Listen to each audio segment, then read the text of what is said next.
सौम्य बाबू ये घटना सारा बालेश्वर जिला गोटे कलंकित अध्याय सृष्टि कर भौणी मृत्यु पछरे दुई जन को गिरफ कराई आपण मैंने संतुष्ट कि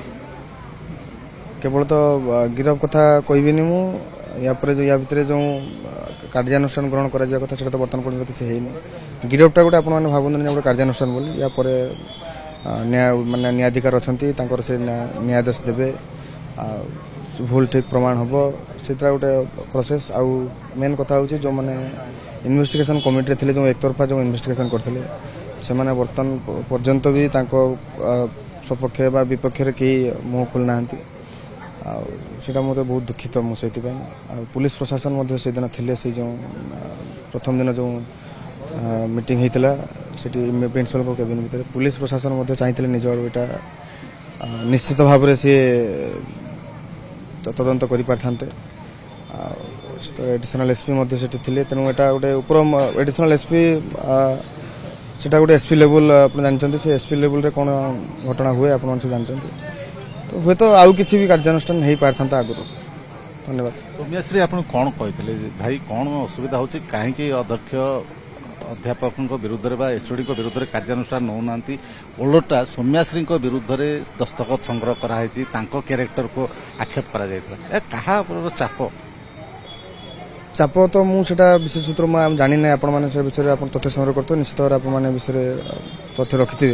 मो विषय किसी तथ्य रखी आप जानते मेडिकल 3 दिन थी आज ये परिस्थिति तेणु ये दुखद परिस्थिति मुझे विषय में किसी अनुधान करनी कि निश्चित भाव में विषय में अनुधान करी आकु केमती यहाँ को न्याय आड़ को जापर से मो आड़ जी चेष्टा मु प्रचेषा करी गोटे भाई हिसाब से गोटे भौणी को न्याय देवाई मुझे सब आगे रही शेष पर्यंत लड़े जारी हाँ शेष पर्यंत लड़े जारी रही निश्चित रूप से यह व्यतीत मु चाहिए जे कई भाई कई भौणी की हराऊ कि कहीं बाप के कई झील को हराऊ कि कई माँ के झील को हराऊ मुझे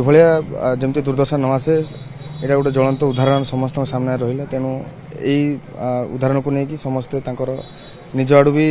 किसी प्रचेषा और सरकार भी किसी प्रचेषा निश्चित कौन है बोली आप स्वप्न भाभी गोटे सुंदर स्वप्न देखिए भौणी बड़ ऑफिसर हम कि राजनेता हम कौन स्वप्न भाभी मु तार एटीट्यूड बिहेवियर तार जमती माने कथबार्ता टॉकिंग स्टाइल थी मुझे निश्चित भावी सी गोटे राजनैतिक दिगरे सी गोटे निश्चित भाव में आपको अग्रसर हम मुझे जानी मुझे सब समस्त कहे मो सांग समस्त कहे मुझे तो सी क्या डरुची ये करुँच सी के डरे समस्त सामने फैक्ट कथा कहे करे सब कथा मुझे समस्त सब कहे मुझे देखिए निश्चित भाव में से दिन गोटे बड़ दुखद विषय से कैडर जो आसला से कैडर सी जीवित अवस्था आसा बदल मृत अवस्था आसला बहुत दुखित भल एक्टिंग करती भल लेखा भल स्पीच भी दियंती भल ड्राइंग भी करती भल स्पीच देकी लोगों को आकर्षित भी करि पारंती गोटे भाषा कही पारे मल्टी टैलेंटेड कही परिबा सी आपण माने भी आगुरी जानिथिबे सी गोटे सेल्फ डिफेंस मास्टर ट्रेनर से जो नेशनल डिजास्टर मैनेजमेंट अच्छी से गोटे से ट्रेंड या व्यतीत सी पिलाटी बेलू सी ड्राइंग रे तार बहुत शौक